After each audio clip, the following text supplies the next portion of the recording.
কিভাবে করছি এভাবে কিন্তু মুরগি রান্না করলে অনেক অনেক টেস্টি হয়। তো দেখো আমি প্রথমে পেঁয়াজ দিয়ে দিয়েছি, এবার দিয়ে দিচ্ছি তেল।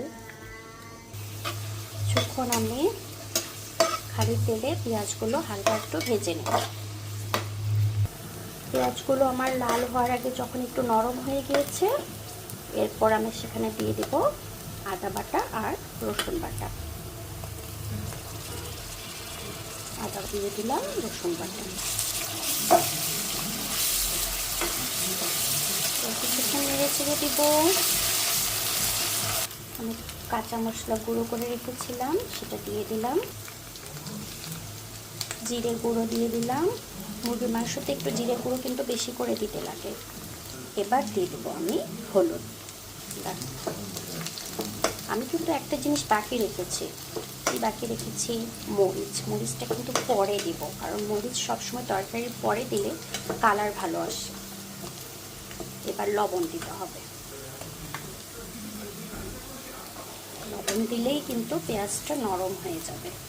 হালকা একটু পানি দেবো। খুব সুন্দর কালার এসেছে। এবার আমি দিয়ে দেবো মাংস। এবার আমি দিয়ে দেবো মরিচের গুঁড়ো। কিছুক্ষণ নেড়ে চেড়ে কষিয়ে নেব।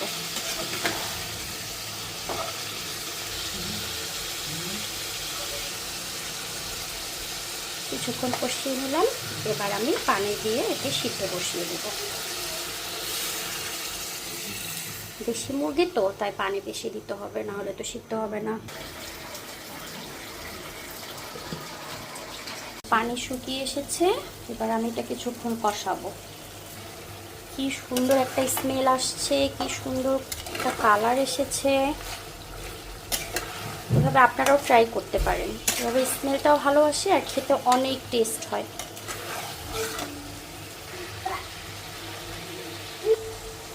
আমি একটু ভাজা মশলার গুঁড়ো দিয়ে দিলাম। এটা আমি রান্নার শেষে সব তরকারিতে একটু করে দিয়ে থাকি। দেখো, ভাজা মশলা, ওই গরম মশলাটা দেওয়ার কারণে তরকারির কালারটা আরও কি সুন্দর এসেছে। ক্যামেরায় একটু অন্যরকম লাগছে, কিন্তু রিয়েলি কালারটা আরও সুন্দর এসেছে। কষানো হয়ে এসেছে আমার। এবার একটু পানি দিয়ে হালকা ঝোল করে নেব। শেষে আমি আর একটু মরিচের গুঁড়া দিয়ে দিব, কারণ রান্নার শেষে মরিচের গুঁড়াটা দিলে তরকারির কালারটা আর অনেক সুন্দর আসে। দেখো, চলে এলাম ফাইনাল লুকে। এগুলো আমার মুরগির মাংসর ফাইনাল লুক। তোমরা এভাবে চেষ্টা করো, দেখতে অনেক মজা হবে।